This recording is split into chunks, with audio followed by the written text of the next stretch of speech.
On va parler de e-commerce ce matin avec vous, Noémie, alors que Lidl prévoit notamment d'inaugurer son site marchand la semaine prochaine. Enfin, Oui. Action lance un site e-commerce en Belgique. Pourquoi est-ce que les discounters sont aussi en retard sur le e-commerce? C'est vrai qu'il était temps qu'ils se mettent à vendre des produits en ligne. Action a déjà lancé un service de livraison à domicile aux Pays-Bas, qui est son pays d'origine. Mais c'est vrai que c'est la première fois qu'Action s'aventure en dehors des frontières. Donc ici, c'est le site belge. On retrouve les dernières bonnes affaires proposées par l'enseigne.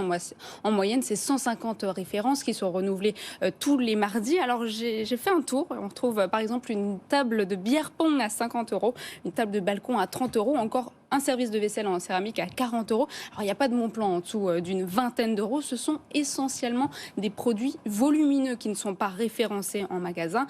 Et interrogé, l'enseigne Action ne projette pas pour le moment d'ouvrir un magasin en ligne en France. Lidl, de son côté, va inaugurer son site e-commerce mardi prochain. Souligner que ce seront certainement uniquement des produits non alimentaires.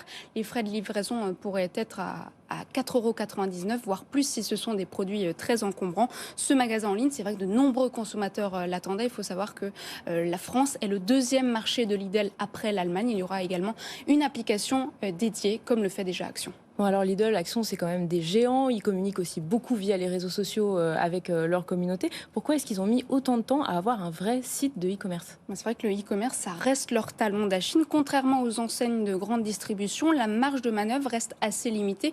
Pourquoi? En raison des coûts. La rentabilité est trop faible, tout simplement parce que les frais de livraison pourraient être au final plus chers que le produit lui-même. Par exemple, chez Action, la majorité des produits sont à moins de 2 €. Donc, rajouter aux frais de livraison, c'est pas intéressant pour le consommateur, alors que l'atout premier des discounters, ça reste le prix, et d'autant plus qu'un site e-commerce, c'est un service lourd à mettre en place. Ça nécessite une équipe dédiée, des techniciens, et donc c'est aussi la raison pour laquelle ces discounters, ils proposent pas l'ensemble du catalogue en ligne, mais principalement des produits spécifiques, et surtout là, en l'occurrence, des produits volumineux. Bon, c'était pas intéressant économiquement pour eux d'aller sur le e-commerce, et pourtant, ils y sont allés, Noémie. Ils y viennent finalement. Oui, parce qu'aujourd'hui, il est quasi impossible de ne pas exister sur Internet. En ligne, on parle beaucoup du succès du hard discount ces dernières années. Il représente 11% des parts de marché de la distribution alimentaire.